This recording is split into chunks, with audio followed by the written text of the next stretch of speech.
आज हम बात करेंगे सीडॉ कन्वेंशन की। इस कन्वेंशन का पूरा नाम है convention of elimination of all forms of discrimination against women. ये एक लीगली बाइंडिंग इंटरनेशनल एग्रीमेंट है और जिसको यूनाइटेड नेशन ने 18 दिसंबर 1979 में अडॉप्ट किया था। वैसे तो इंसानों की राइट्स के लिए बहुत सारी ट्रीटीज़ और ह्यूमन राइट्स इंस्ट्रूमेंट्स थे, कन्वेंशंस थे, पर ये जो सीडॉ कन्वेंशन है ये औरों से अलग क्यों है और इसको इतना ज़्यादा इम्पोर्टेंस क्यों मिला, तो इस वीडियो में मैं बात करूँगी उसी की। क्योंकि ये इकलौता ऐसा कॉम्प्रिहेंसिव इंस्ट्रूमेंट है जो कि वुमेंस के रिप्रोडक्टिव राइट्स के बारे में बात करता है, मतलब माई बॉडी माई राइट। और जैसे कि यूडीएचआर ह्यूमन राइट्स के सबसे ह्यूमन राइट्स के लिए रिलेटेड मतलब सबसे बड़ा एक डॉक्यूमेंट हम लोग कहते हैं, वैसे ही वुमेंस के राइट्स के लिए इसको सबसे बड़ा डॉक्यूमेंट, एक कॉम्प्रिहेंसिव एग्रीमेंट हम लोग कहते हैं कि जिसमें वुमेंस के रिलेटेड सारे राइट्स हो, उनके पॉलिटिकल फ्रीडम, सिविल राइट्स हो, उनको हेल्थ राइट्स है, फिर उनको एजुकेशन, इनको एम्प्लॉयमेंट, बहुत सारे राइट्स इस कन्वेंशन ने प्रोवाइड किए हैं और इसको ही bill of right for women कहा भी जाता है। आज के इस वीडियो में मैं सीडॉ से रिलेटेड कुछ इंपॉर्टेंट बातें करूंगी, मतलब कि उसकी बैकग्राउंड हिस्ट्री क्या है, इसका पर्पस क्या था, इसका अडॉप्ट करने के पीछे क्या रीजंस थे कि सीडॉ एग्जिस्टेंस में आया। फिर सीडॉ में कुल 30 आर्टिकल्स में एक एक करके सारे आर्टिकल समझाऊंगी। सीडॉ कंप्लेंट कमेटी है, उसका रोल क्या है, उसका कॉन्स्टिट्यूशन क्या होगा, और 2 ऑप्शनल प्रोटोकॉल है सीडॉ कन्वेंशन को, उस बारे में भी मैं बात करूंगी। अब पहले हम लोग समझ लेते हैं कि कन्वेंशन का अर्थ क्या है। तो कन्वेंशन मतलब एग्रीमेंट होगी जो कि कंट्रीज़ के बीच में साइन होगी, इंटरनेशनल लेवल पर ये साइन की जाती है। इंटरनेशनल लेवल पर हम लोग कंट्रीज़ को स्टेट्स कहते हैं, मतलब like India is a state, America, Canada, Russia, ये सारे स्टेट्स हो गए। और इस एग्रीमेंट में लिखा होता है कि कंट्रीज़ के आपसी संबंध कैसे होंगे और कंट्रीज़ अपने रीजन, मतलब अपने डोमेस्टिक जूरिस्प्रूडेंस में इस राइट्स जो कि कन्वेंशन में जो राइट्स दिए गए हैं उसको एनफोर्स कैसे करेगी, और अगर कोई राइट वायलेट हुआ होगा तो उसका फॉलोअप एक्शन कैसे लेगी और क्या एक्शन लिया है वो सीडॉ कमेटी को रिपोर्ट करना है। और इन केस ऑफ फेलियर ये सीडॉ कमेटी कुछ रिकमेंड भी करेगी। तो ये सारी बातें उस एग्रीमेंट में लिखी जाती है, रूल्स एंड रेगुलेशन और स्टैंडर्ड सारे सेट किए जाते हैं। तो ये कन्वेंशन में ये सारी चीज़ें आउटलाइन की रहती है और कन्वेंशन ऑब्लिगेशन डालता है गवर्नमेंट पे। गवर्नमेंट मतलब हमारी कंट्री कि मतलब तुमसे जितना हो सके तुम वो सारी चीज़ें कर सको जिससे कि वुमेन्स के राइट्स को प्रोटेक्शन मिल सके। अब हम बात करेंगे कि इसको इसे अडॉप्ट क्यों किया गया। तो डिस्क्रिमिनेशन वुमेंस बहुत फेस करती है अपनी लाइफ में, सिर्फ इंडिया की बात नहीं कर रही हूँ, तो दुनिया में जितनी कंट्रीज़ है किसी ना किसी कंट्री में आज भी डिस्क्रिमिनेशन वुमेन फेस कर रही है। वो किसी भी फॉर्म में हो सकती है, जेंडर इक्वालिटी, रिलीजियस डिस्क्रिमिनेशन हो सकता है, या फिर किसी के कलर के बेस पर, किसी के लैंग्वेज पे बेस पर, ये सारे डिस्क्रिमिनेशन फेस कर रहे हैं। और इसी डिस्क्रिमिनेशन को ख़त्म करने के लिए हमने ये सीडॉ कन्वेंशन अडॉप्ट किया था। यूएन ने अडॉप्ट किया था 18 दिसंबर 1979 में और इसको एनफोर्स 2 साल बाद किया है। अब एनफोर्स करने में इतना टाइम क्यों लगा आप सोचेंगे, तो इसके पीछे रीज़न है कि कोई भी इंटरनेशनल डॉक्यूमेंट अगर हमको एनफोर्स करना होगा तो कुछ मिनिमम रिक्वायरमेंट होगी, कुछ कंट्रीज़ का सिग्नेचर हमको चाहिए होगा कि मतलब इतना इतना नंबर अगर हमने पा लिया तभी ये एनफोर्स होंगी। तो जब इतने नंबर की कंट्रीज़ इस कन्वेंशन को साइन कर रही है तब जाके वो अडॉप्ट होगा इंटरनेशनली और फिर ही वो इन्फोर्स किया जाएगा। तो इसलिए इसको इन्फोर्स होने में 2 साल लगे। अब ये जो कन्वेंशन है सीडॉ कन्वेंशन, उसको अब तक कुल 180 से ज़्यादा कंट्रीज़ ने रेटिफाई किया है। रेटिफाई करना मतलब क्या कि जो कन्वेंशन है उसके कंटेंट्स को हम अपने डोमेस्टिक जूरिस्प्रूडेंस में अल्टर करेंगे, मॉडिफाई करेंगे, जो हमारे कंडीशंस को सूट करे वैसा हम लोग अपने लिए एक लॉ बनाएंगे। फॉर एग्ज़ाम्पल ये कन्वेंशन का आर्टिकल 6 कहता है कि women have the right to live life with dignity, तो इसीलिए उनको वायलेंस वगैरह से बचाना है। और इसी संबंध में इंडिया ने एक लॉ निकाला है जिसका नाम है prevention of immoral trafficking act 1956। तो ऐसे कई सारे एक्ट्स इंडिया ने बनाए हैं जो कि हम लोग कह सकते हैं कि सीडॉ के आर्टिकल्स को रिफ्लेक्ट करता है। हर जगह कहीं ना कहीं डिस्क्रिमिनेशन फेस करती है औरतें। Being born as a girl भी डिस्क्रिमिनेशन ही होता है। कई जगह पर फीमेल फिटिसाइड, फीमेल इन्फेंटिसाइड्स की प्रैक्टिसेस आज भी होती है। और अगर कोई फैमिली अगर मतलब बचपन में लड़की को मार नहीं दे रही है फिर भी वो जेंडर डिस्क्रिमिनेशन करती है। लड़की को खाने पीने में भी कम दिया जाता है लड़के से, उनको स्कूल नहीं जाने देते, उनकी पढ़ाई रुकवाई जाती है और बहुत ही कम उम्र में उनकी शादी करवा देते हैं। और इसीलिए जो कोई भी बच्ची है छोटी वो ये सफ़र करती है प्रॉब्लम्स, उसके पास एजुकेशन नहीं होता, इसीलिए वो अपने पैरों पर खड़ी नहीं हो पाती है, अपने पैरों पर खड़ी हो नहीं पाती है, वो सेल्फ इंडिपेंडेंट नहीं बन पाती और इसीलिए वो जो मेल मेंबर्स है उनके नीचे दबी रहती है, वो प्रेशराइज फील करती है, डोमिनेट करते हैं उसको मेल। हमारा इंडिया ही नहीं तो बहुत सारी कंट्रीज़ है जो कि मेल डोमिनेटेड सोसाइटीज़ है, और ऐसे मेल डोमिनेटेड सोसाइटीज़ में वुमन को एज एन ऑब्जेक्ट यूज़ किया जाता है, एज देयर प्रॉपर्टी। फिर वो कुछ भी करे, उनको मतलब लगता है कि मैं मेल हूँ, मैं सुपीरियर हूँ, और ये जो लेडीज़ हैं उनको इन्फीरियर ट्रीटमेंट देते हैं, हमेशा सोसाइटी में सेकेंडरी स्टेटस मानते हैं। भले ही कहने को कि मतलब एक मेल एक और फीमेल मतलब हस्बैंड एंड वाइफ जो होते हैं वो एक यूनिटी हम लोग ऐसा कहते हैं, लेकिन इन रियल सेंस ऐसा कुछ भी नहीं है। वुमेंस को हमेशा जेंडर रोल उनका अलग रहता है, और वो सालों साल मतलब एकदम ट्रेडिशन एक रिचुअली बन चुका है कि वुमेंस को घर संभालना है, और ये जो लड़के वगैरह रहते हैं उनको ही बाहर जाकर काम करना है। तो ये जो जेंडर रिलेटेड जो डिस्क्रिमिनेशन है उसको एंड करना ही इस कन्वेंशन का मेन मोटिव है, और इसीलिए इसको यूएन ने अडॉप्ट किया था 1979 में। अगर आपको इस टॉपिक से रिलेटेड कुछ नोट्स चाहिए होंगे हैंड रिटन, तो नीचे कमेंट सेक्शन में बताना ज़रूर। और अगर आप नए हो चैनल पर तो चैनल को प्लीज़ फॉलो कीजिएगा, और ये एंड तक ये वीडियो देखिए ताकि आपको सीडो कमेटी सीडो आर्टिकल सब समझ में आए। अब हम बात करेंगे सीडो आर्टिकल्स के। सीडो आर्टिकल्स कुल 30 है, मैं एक एक करके सारे आर्टिकल्स आपको समझाऊंगी। आर्टिकल 1 कहता है डिस्क्रिमिनेशन। तो डिस्क्रिमिनेशन का मीनिंग ये आर्टिकल में एक्सप्लेन किया है। तो डिस्क्रिमिनेशन मतलब गर्ल्स एंड वुमेंस को इनडिफरेंटली ट्रीट करना, कि जिसके कारण वो बॉयज़ और मेंस के इतना उनको फ्रीडम एंजॉय करने को ना मिले। ये डिस्क्रिमिनेशन इनडायरेक्टली और डायरेक्टली भी हो सकता है। ये जेंडर डिस्क्रिमिनेशन होगा या फिर रेशियल डिस्क्रिमिनेशन होगा, किसी के बर्थ प्लेस पर के कारण वो डिस्क्रिमिनेशन हो सकता है।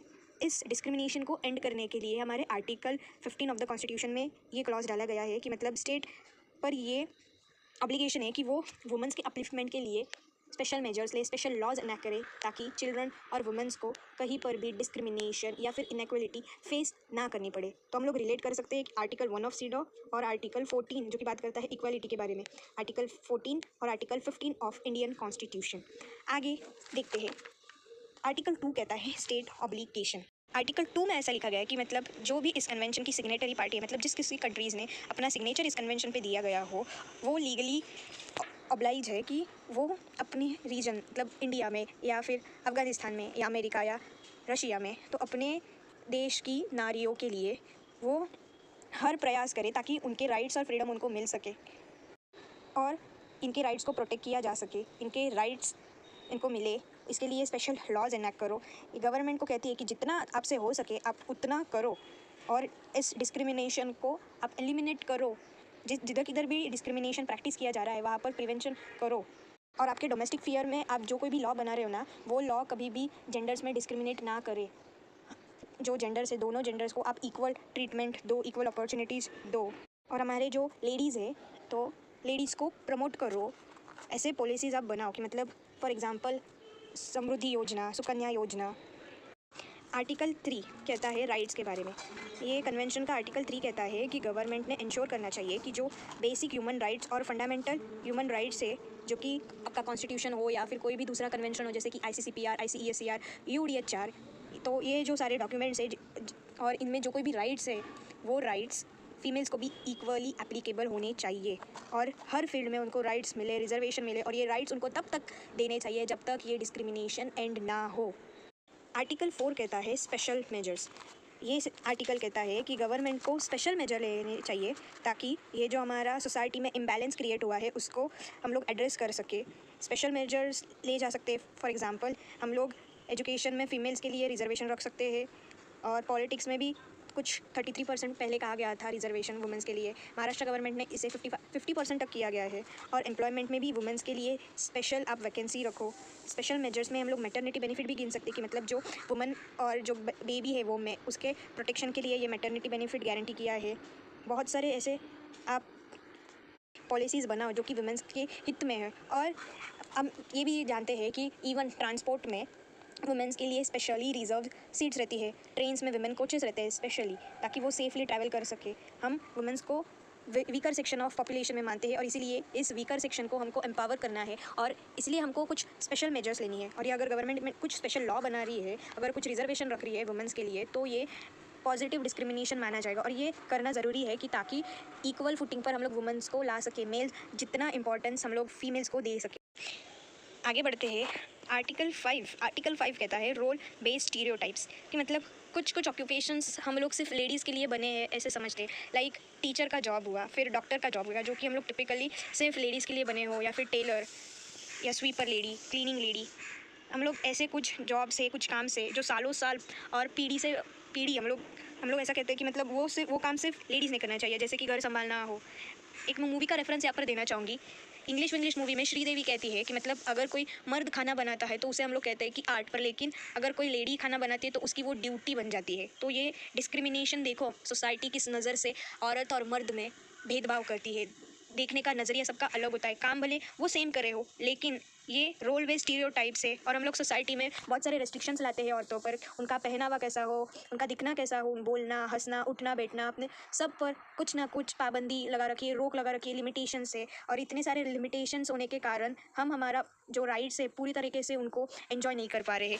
कोई औरत है, रो रही है, पर लेकिन अगर कोई लड़का है वो रो रहा है तो उसको मतलब ये टैग दिया जाता है, तो क्या लड़की है क्या रोने के लिए? तो और फिर क्या लड़के रो नहीं सकते क्या? उनको भी ऑफ कोर्स उनको भी दिल टूटता है, दर्द होता है, कुछ ना कुछ उनके लाइफ में भी इश्यूज़ है, पर लेकिन नहीं, ये एक ह्यूमन नेचर रहता है कि दुख होने पर हमें रोना आता है, चोट लगने पर रोना आता है। फिर भी हम लोग क्या कहते हैं, क्या तू लड़का है, तू स्ट्रांग है, रोने का नहीं।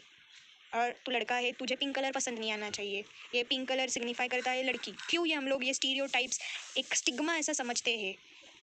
लड़कियों को मारा मारी नहीं करनी चाहिए किसी से, उनको सबके साथ रिस्पेक्ट के साथ बात करनी चाहिए। पर अगर लड़का रहा तो इट इज़ एक्सेप्टेड कि यार वो कुछ भी वल्गर वर्ड्स यूज़ करे, अब्यूजिव लैंग्वेज यूज़ कर रहा है, कुछ ऑफेंसिव वर्ड्स है, गाली गलौज कर रहा है, या फिर ज़ोर से चिल्ला रहा है। लेकिन अगर कोई लड़की चिल्लाए तो वो एक्सेप्टेड नहीं होता है सोसाइटी में। लड़की मतलब उसको हमेशा उसका वो पल्लू ढके रहना है, उसको बीच में बात नहीं करनी है, बड़ों के बीच में उसको अपना कुछ मत देने का उसको अधिकार नहीं है, उसको सबके साथ सॉफ्टली बात करनी है। लेकिन लड़का रहा तो वो हार्श और लाउड वे में बात कर सकता है। तो इसीलिए ये आर्टिकल 5 कहता है कि ये जो जेंडर स्टीरियोटाइप्स है ना, इसको, और इसके कारण बहुत सारे डिस्क्रिमिनेशन होते हैं गर्ल्स बॉयज़ में, तो ये डिस्क्रिमिनेशन आप एंड करो, ऐसे कुछ लॉज वगैरह बना, आप सोशल अवेयरनेस करो। आर्टिकल 6 कहता है ह्यूमन डिग्निटी। ये आर्टिकल कहता है कि गवर्नमेंट ने लॉज बनाने चाहिए प्रोस्टिट्यूशन और ट्रैफिकिंग को एंड करने के लिए, क्योंकि ह्यूमन ट्रैफिकिंग और जो प्रोस्टिट्यूशन है वो वुमेन की डिग्निटी के अगेंस्ट है। और जो कोई भी विक्टिम्स है इस वायलेंस के तहत, उनको आप प्रोटेक्ट करो, उनको रिलीज़ करो इन सब से। अगर आप उसको रेस्क्यू कर रहे हो किसी जगह से, फॉर एग्जांपल किसी ब्रोथेल या रूम से, तो आप उसकी काउंसलिंग करो, उसको रिहैबिटेट करो और उसको अपने घर वालों के साथ मिलाओ, सोसाइटी में रीइंटीग्रेट करो। और जो कोई भी ऐसा अमानवीय काम कर रहा है ना, ऐसे पर्सन को आप कड़ी से कड़ी कार्रवाई लो, उनको जेल में डालो, उनको सज़ा दो, पेनल्टी लगाओ और ऐसे शिक्षा दो कि मतलब ये जो दूसरे ऑफेंडर से ये फिर से ऐसा करने की सोचे तक ना। वुमेंस को वायलेंस से प्रोटेक्ट करना है, इसलिए हमारे पास बहुत सारे एक्ट है, इवन आईपीसी में है, सेक्शन से। आगे देखते हैं। इवन कहता है पॉलिटिकल राइट्स के बारे में। ये राइट्स में हम लोग कह सकते हैं राइट टू वोट आता है। सिर्फ राइट टू वोट नहीं, बल्कि right to participate in decision making, government laws formation में भी लेडीज़ का योगदान है। हमें इक्वल राइट टू वोट मिला है और इलेक्शन में पार्टिसिपेट करने का राइट भी है। इवन इलेक्शन में हम लोग स्टैंड कर सकते हैं, लोकल लेवल का इलेक्शन हो या फिर हमारे जो चीफ मिनिस्टर का इलेक्शन हो या फिर नेशनल लेवल पर प्रेसिडेंट और प्राइम मिनिस्टर का इलेक्शन, उसमें भी हमारे पास एग्जांपल्स है, प्रतिभा पाटिल और इंदिरा गांधी जैसे लेडीज़, और अभी की रीसेंट प्रेसिडेंट हमारी द्रौपदी मुर्मू जी। ये पॉलिटिकल राइट्स इसलिए दिए गए हैं ताकि वुमेंस जो है डिसीजन मेकिंग में अपना कंट्रीब्यूशन दे सके, कुछ लॉज नए फॉर्मुलेट कर सके। आगे बढ़ते हैं और देखते हैं। आर्टिकल 8 कहता है right to represent the country.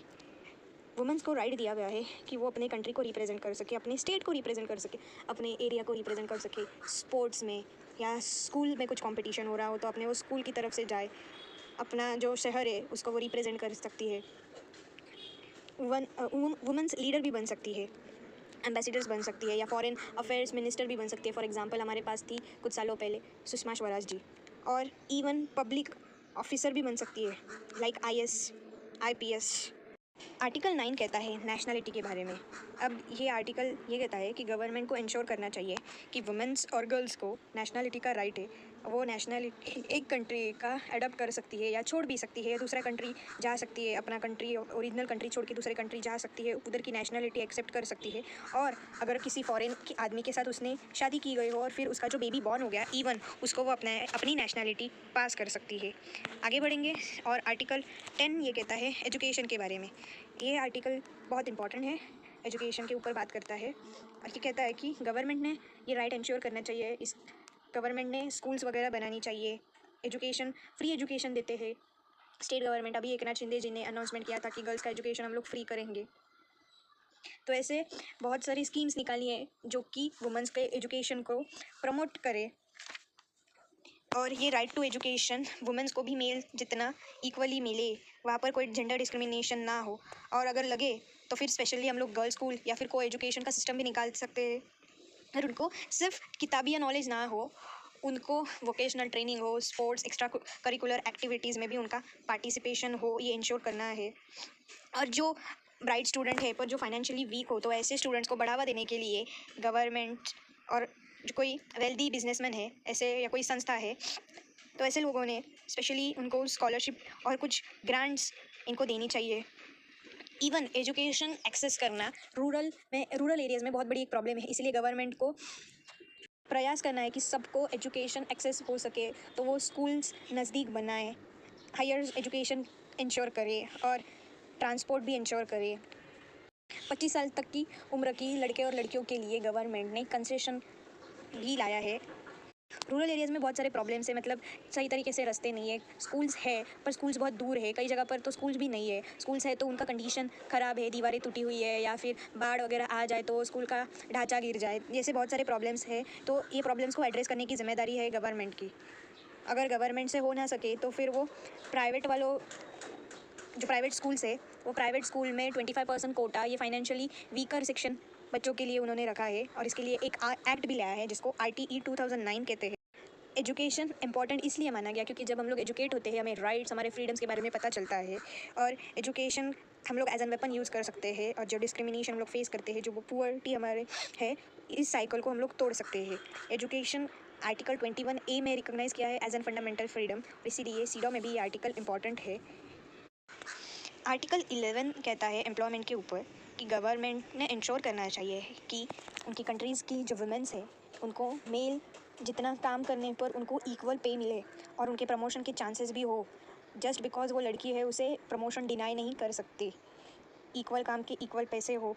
और फिर जब मैटरनिटी बेनिफिट देना हो, तो जो कोई भी लेडी अब छुट्टी पर है उसको हम लोग काम से निकाल नहीं सकते और उसको जो पेमेंट कर रहे हैं उसमें भी हम लोग अमाउंट रिडक्शन नहीं कर सकते। जो कोई भी लेडीज़ काम कर रही हो, हमको उनकी सेफ्टी इंश्योर करनी चाहिए कि वो एक सेफ़ एनवायरनमेंट में काम कर रही हो। और ऐसा हम लोग को अपने माइंड में थॉट नहीं लाना है कि मतलब जस्ट बिकॉज वो एक लड़की है वो ये काम नहीं कर पाएगी। हमें काम में कोई जेंडर नहीं देख रहा है, बल्कि वो काम किया जा सकना है, वो इंसान की कैपेबिलिटी देखनी है। वुमेंस को भी हमें कैपेबल मानना है और उनका जो वर्किंग कंडीशंस है हरासमेंट फ्री रखनी है। इवन जॉइनिंग से पहले वुमेंस को ट्रेनिंग दी जाए, काम समझाया सके। आगे बढ़ते हैं, आर्टिकल 12 कहता है हेल्थ के ऊपर। गवर्नमेंट की ये ड्यूटी है कि वो गर्ल्स को और वुमेंस को प्रॉपर हेल्थ केयर दे सके और उनके जो हेल्थ इश्यूज़ वगैरह है उनको वो उस अवेयरनेस दी जाए। फैमिली प्लानिंग हो, प्रेगनेंसी हो, good touch, bad touch, period का नॉलेज, इन सारी चीज़ों के बारे में गवर्नमेंट को अवेयरनेस क्रिएट करनी है। और फिर ये काम करवाने के लिए वो लोगों को ये काम दे सकते हैं, मतलब लोकल लेवल पर जो अथॉरिटीज़ है उन पर ये काम डेलीगेट किया जा सकता है। और सिर्फ वो लड़की है करके उसके हेल्थ इश्यूज़ को नेग्लेक्ट नहीं करना है, प्रॉपर फैमिली प्लानिंग होनी चाहिए। और अगर लड़की प्रेग्नेंट हो तो उसको मैटरनल केयर की ज़रूरत है। और कोई लेडी प्रेग्नेंट हो तो ये उसका राइट है कि मतलब उसको बेबी को जन्म देना है कि नहीं और फिर कब जन्म देना है। अगर न्यूली मैरिड है उसको कोई प्रेशराइज़ नहीं कर सकता है। हेल्थ केयर सर्विसेज को उसको इक्वल एक्सेस होना चाहिए और उसके रिप्रोडक्टिव हेल्थ पर उसके डिसीजंस होने चाहिए। इवन गवर्नमेंट ने जो आंगनवाड़ीज़ रहती है और जो प्राइमरी हेल्थ सेंटर्स रहते हैं तो वहाँ पर फ्री दवाइयाँ दी जाती है जो कि मतलब एनीमिया से प्रोटेक्ट करे। और जो प्रेग्नेंट लेडीज़ हैं उनके लिए न्यूट्रिशियस फूड या आंगनवाड़ी सेंटर्स जो थे वहाँ पर प्रोवाइड किए जाते हैं। आर्टिकल 13 कहता है इकोनॉमिक और सोशल लाइफ के बारे में। तो ये गवर्नमेंट की ड्यूटी है कि हर फील्ड में वुमेंस को मेल के जितना फ्रीडम्स और राइट मिल सके। अगर वो लड़की लोन वगैरह लेना चाहती हो तो फिर वो बैंक डिनाई नहीं कर सकता है। कल्चरल राइट्स मिल सकते हैं हमें। फॉर एग्जांपल, अगर मुझे इंटरकास्ट मैरिज करनी हो या फिर इंटर रिलीजन मैरिज करनी हो तो कोई मुझे रोक नहीं सकता है। If I am an matured person, I am an adult, I have right to take that decision. मैं किसी का कल्चर फॉलो करूँ, एक्सेप्ट करूँ, कन्वर्ट करूँ, ये सारे फ्रीडम्स दिए गए हैं मुझे। और कोई मुझे लैंग्वेज और रिलीजन के ऊपर कोई डिस्क्रिमिनेट नहीं कर सकता है। आर्टिकल 14 कहता है अपलिफ्टमेंट के बारे में, और ये राइट इसलिए दिया गया है ताकि जो डेवलपमेंट है हमारे कंट्री में उसमें हम हमारा कंट्रीब्यूशन दे सकें। और इसके लिए स्पेशल स्कीम्स गवर्नमेंट प्रोवाइड करता है, जैसे कि बचत गट हो या फिर जो स्मॉल स्केल इंटरप्राइजेस हो, जहाँ पर गांव की कुछ औरतें एक अपना कॉमन बिजनेस स्टार्ट करती है और फिर वो कुछ प्रोडक्ट्स वगैरह मैन्युफैक्चर करके वो सिटीज़ में डिलीवर करती है। और ऐसा करने से ना कि उनका कंट्रीब्यूशन हो रहा है डेवलपमेंट में, पर वो अपने फैमिली को इकोनॉमिकली सपोर्ट करी। और जब हम कुछ काम करते हैं जिसके और हमको पैसा मिल रहा है तो इवन हम इंडिपेंडेंट बन रहे हैं, हमारा कॉन्फिडेंस इंक्रीज़ हो रहा है और हमको किसी के नीचे काम नहीं करना पड़ा है, कोई हमें डोमिनेट नहीं कर पाता है जब फाइनेंशियली इंसान इंडिपेंडेंट हो तब। आर्टिकल 15 कहता है लीगल स्टेटस के बारे में। इसको हम लोग हमारे आर्टिकल 14 ऑफ इंडियन कॉन्स्टिट्यूशन से रिलेट करते हैं कि जहाँ पर गवर्नमेंट ने कहा है कि मतलब all are equal before law and equal protection for all. मतलब जेंडर के ऊपर हम लोग डिस्क्रिमिनेट नहीं कर रहे, हमारे यहाँ पर सब इक्वल है। लेडीज़ और मेल्स में कोई हम लोग भेदभाव नहीं कर रहे हैं, सबको हम लोग ने इक्वल अधिकार दिए हैं, इक्वल अपॉर्चुनिटीज़ हम लोग प्रोवाइड कर रहे हैं। घर खरीदते टाइम या कोई प्रॉपर्टी खरीदते टाइम हम लोग भेदभाव नहीं कर रहे कि मतलब सिर्फ मेल्स ही कोई प्रॉपर्टी खरीद सकते हैं या फिर कॉन्ट्रैक्ट्स सिर्फ और सिर्फ लड़के ही, मतलब कॉन्ट्रैक्ट में सिर्फ लड़के ही आ सकते हैं, नहीं, even girls can be a party to a contract. हम लोग ने सबको इक्वल अपॉर्चुनिटीज़ प्रोवाइड की गई है। आर्टिकल 16 कहता है मैरिज एंड फैमिली लाइफ के बारे में। ये आर्टिकल कहता है कि मतलब वुमेंस को अपना लाइफ पार्टनर चूज़ करने का अधिकार है। और फैमिली प्लानिंग कि मतलब जब शादी होने के बाद अगर जब बच्चे की बात करते हैं तो उसको कोई फोर्स नहीं कर सकता है।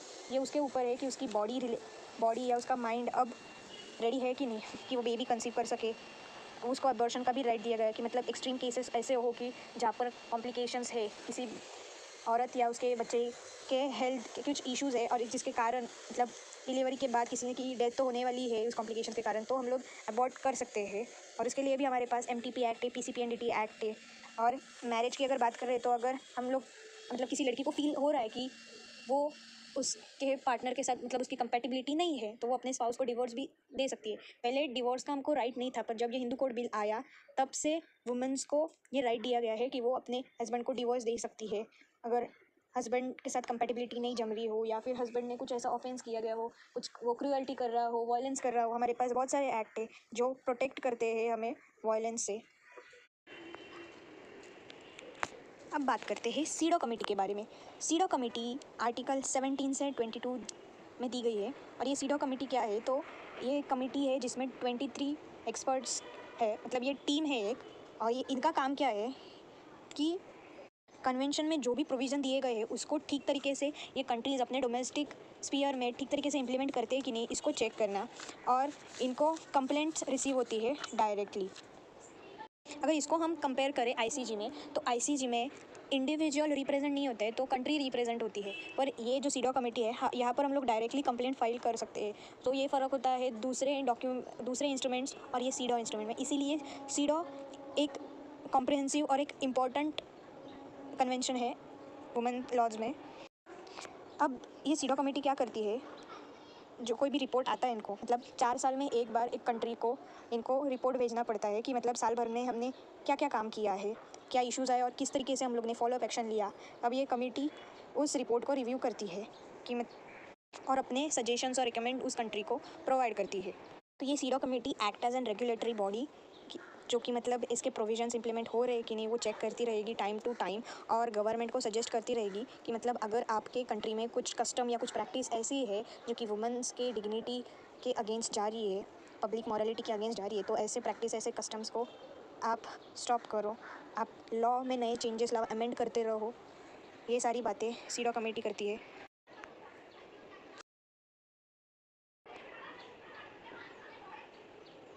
आर्टिकल 23 से लेकर 30 में ये कहा गया है कि जो यूनाइटेड नेशंस के जो भी ऑर्गन से और जो स्टेट गवर्नमेंट से, मतलब कि जो कंट्रीज़ की गवर्नमेंट है, उनको सबको एक साथ मिलकर पॉलिसीज़ फ्रेम करनी है, लॉज बनाने हैं जो कि वुमेन को राइट इंश्योर करने में मदद करे, और कुछ पॉलिसीज़ ऐसी डिज़ाइन करनी है कि जो वुमेन का डेवलपमेंट प्रमोट कर सके, वुमेन्स के राइट प्रोटेक्ट कर सके।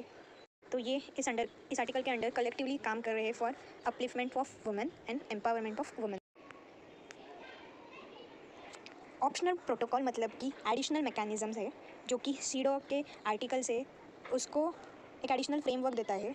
तो दो ऑप्शनल प्रोटोकॉल यहाँ पर सीडो को है। पहला optional protocol on individual complaints, इसको अडॉप्ट किया गया था ईयर 2000 में। अब इसके अंदर क्या होता है कि इंडिविजुअल है ना, कोई भी पर्सन वो डायरेक्टली कंप्लेंट कर सकता है सीडो कमेटी के पास, अगर उसको लग रहा है कि मतलब मेरे कुछ राइट्स थे और मेरे राइट्स को स्टेट ने वायलेट किया है। स्टेट मतलब कंट्री। अगर मतलब मैंने कुछ कंप्लेंट की थी अपने कंट्री में और उस कंप्लेंट को ध्यान नहीं दिया गया है, मेरे राइट वायलेट होते गए, कुछ एक्शन नहीं लिया गया हो, मुझे कुछ रेमेडी नहीं मिली हो। और ये हम लोग सिर्फ तभी कर सकते हैं कि मतलब डोमेस्टिक लॉ, मतलब हमारे डोमेस्टिक स्फीयर में जितने भी राइट्स थे, रेमेडीज़ थे, वो सारे अब एग्जॉस्ट हो चुके हैं, और तभी हमें कोई और दूसरा ऑप्शन है ही नहीं। फिर हम लोग क्या करेंगे, हम लोग सीधा कंप्लेंट करेंगे सीडो कमेटी के पास। और ये हमको कंप्लेंट कमेटी को करनी है, वो कंप्लेंट हमको राइटिंग में देनी है, सारे फैक्ट्स हमको बताने हैं और किस तरीके से हमारा राइट वायलेट हुआ है, इन्फ्रिंजमेंट हुई है हमारी राइट की, वो सारा हमको वो बात डिस्क्राइब करना पड़ेगा उस रिटर्न कंप्लेंट में। और कुछ टाइम लिमिट दिया गया ना, उस टाइम लिमिट में हमको वो कंप्लेंट करनी है कमेटी को। अब उनको वो जो कंप्लेंट है वो मिल चुकी, तो अब वो क्या करेगी, वो स्टेट से जवाब मांगेगी कि क्या तुम लोग के कंट्री में ये क्या चालू है, ये केस में ये जो कोई लड़की है, जो कोई औरत है, उसका राइट वायलेट हुआ है, तुम लोग ने ध्यान क्यों नहीं दिया है, और जो पब्लिक ऑफिशियल्स है तुम लोग के कंट्री ने, उन्होंने उसको मदद क्यों नहीं की है। ये अब जो स्टेट है, मतलब जो कंट्री है, उसको फिर से एक रिपोर्ट भेजनी पड़ेगी कमेटी को 6 महीने से 1 साल के अंदर कि हम लोगों ने क्या फॉलो अप एक्शन लिया है इस केस को सॉल्व करने को। तो वो सारी बातें उनको 6 महीने से 1 साल में जो रिपोर्ट देंगे उसमें बतानी है। अब सेकेंड प्रोटोकॉल है ऑप्शनल प्रोटोकॉल ऑन इंक्वायरीज। पहला था इंडिविजुअल कंप्लेंट और अब है इंक्वायरीज, और ये भी साल 2000 में अडॉप्ट किया गया था। अब इसके अंडर क्या होता है, कमेटी सो मोटो इंक्वायरी बिठाती है, ग्रेव मैटर हो उसमें, और अगर मतलब किसी यूएन के ऑर्गेनाइजेशन या एनजीओ ने या कोई ह्यूमन राइट ऑर्गेनाइजेशन ने कुछ इन्फॉर्मेशन इनको प्रोवाइड की गई है कि ऐसे कंट्रीज़ में कुछ जो राइट्स है वो वायलेट हो रहे हैं, तो बिना किसी पर्सन के इंडिविजुअल कंप्लेंट फाइल होने से पहले ये लोग खुद सो मोटो इंक्वायरी ले सकते हैं। और स्टेट का काम है कि ये जो इंक्वायरी चल रही है उसमें अपना कॉपरेशन दिखाए। इवन जो 6 महीने से 1 साल के अंदर जो स्टेट्स ने जो इनको रिपोर्ट्स भेजे हैं, तो उन रिपोर्ट्स को पढ़ने के बाद भी ये इंक्वायरी ले सकते हैं कि मतलब अभी भी मैं सेटिस्फाइड नहीं हूँ, इन्होंने जो एक्शन लिया है, जो फॉलो अप एक्शन लिया, वो वो सफिशिएंट नहीं था, उनको और भी एक्शन या फिर कोई मेजर लेना चाहिए था वो प्रॉब्लम को एड्रेस करने के लिए। अब इंक्वायरी हो रही है तो डॉक्यूमेंट्स एविडेंस प्रोड्यूस तो करने पड़ेंगे। तो ये जो इंक्वायरी जो कमेटी कर रही है वो स्टेट्स को बुलाएंगी, डॉक्यूमेंट्स सबमिट करने कहेगी और एक्सप्लेनेशन मांगेगी, और एक्सप्लेनेशन उनको चाहिए रहेगा। इवन कुछ केसेस में उनको लग रहा है कि हम लोग को ग्राउंड विजिट करनी चाहिए, तो फिर वो सीडो कमेटी के जो कमेटी की जो टीम है वो कंट्री विजिट करने आएंगे, इन्वेस्टिगेशन करने आएंगे कि मतलब ये जो रिपोर्ट में जो बता रहे हैं हमें और ये इनका रियल में प्रैक्टिस क्या सच में वो बातें सेम है कि नहीं, या फिर ये लिखते कुछ और है या हमें बताते कुछ और है। लिखने के लिए इन्होंने तो कहा है कि हम लोगों ने ये सारे फॉलो अप एक्शन लिए हैं प्रॉब्लम्स को एड्रेस करने के लिए, लेकिन अभी भी मुझे लग रहा है, मुझे ये बिलीफ है कि ये प्रॉब्लम्स अभी भी एग्जिस्ट है, ये पूरी केस डिस्पोज नहीं हो चुकी है, तो वो लोग कंट्री विजिट करेंगे। और जो विटनेस है जिसका राइट वायलेट हो चुका हो, इन्फ्रिंज हो चुका हो किसी पर्सन के कारण या किसी पब्लिक ऑफिसर के कारण, तो वो उनका जवाब ले सकते हैं, इंक्वायरी बिठा सकते हैं, सर्वे ले सकते हैं। और जब पूरी उनकी इंक्वायरी ख़त्म हो तब कमेटी रिपोर्ट इशू करेगी, और उनके रिपोर्ट में वो लोग रिकमेंड करेगी कि स्टेट्स को अब क्या क्या एक्शंस लेने हैं ताकि ये जो एड्रेस मतलब जो भी वायलेंस या जो कोई भी प्रॉब्लम्स है उस प्रॉब्लम्स को किस तरीके से एड्रेस कर जाए। और ये इंश्योर करना है कि हम लोगों ने प्रॉपर स्टेप्स फॉलो किए हैं इशूज़ को एड्रेस करने के लिए। लेकिन कुछ लिमिटेशंस आ जाती है, क्योंकि जब हम सॉवरेनिटी की बात करते हैं, नेशनल इंटीग्रिटी, तो तब हमें ये कमेटी वगैरह का इंटरफेरेंस, उनका सीधा डायरेक्ट विजिट हमको अच्छा नहीं लगता। नेशनल इंटरेस्ट की बात आ जाती है तो ये एक लिमिटेशन हमें देखने मिलता है। बाकी इसका सिग्निफिकेंस बहुत है, ये मतलब कॉम्प्रिहेंसिव इंस्ट्रूमेंट है और हर फील्ड में मतलब वुमेंस के राइट के बारे में बात करते हैं। Right from the birth, marriage, education, employment, upliftment और डिग्निटी। तो ये सीडो इम्पॉर्टेंट है ही, सिग्निफिकेंट है। इनका कहना ये है कि मतलब जब गर्ल्स पढ़ेगी लिखेगी, हेल्दी रहेंगी, उनके पास स्किल्स रहेंगे मेल्स के जितना, तो वो डेवलपमेंट में हाथ बार अपना देगी, कंट्रीब्यूशन देगी। फैमिलीज़ में भी वो लोग अपना क्या बोलते हैं थोड़ा फाइनेंशियली हेल्प कर सकेगी। जब वो कंट्रीब्यूट करेगी तब देश भी तो आगे बढ़ेगा। और जब बचपन में अगर उसको पढ़ाते हैं हम, तो वो बड़ी होगी तब वो दूसरे को भी पढ़ाएगी, दूसरों का भी वो मोटिवेशन दे के कॉन्फिडेंस बढ़ाएगी, उनको समझाएगी उनको राइट्स कैसे मिलेंगे, और राइट अगर इन्फ्रिंज कोई कर रहा है तो फिर एक्शन कैसे लेनी है। और जब वो अपने राइट्स को एंजॉय करेगी, सही मायने में वो अपनी लाइफ को एंजॉय करेगी। इवन स्वामी विवेकानंद जी ने कहा है कि मतलब एक बर्ड जैसे मतलब सिर्फ एक अपने पंख से उड़ नहीं सकता, वैसे ही हमारा देश सिर्फ एक जेंडर के होने से नहीं बढ़ेगा, हमें दोनों जेंडर का इक्वल कंट्रीब्यूशन चाहिए ही।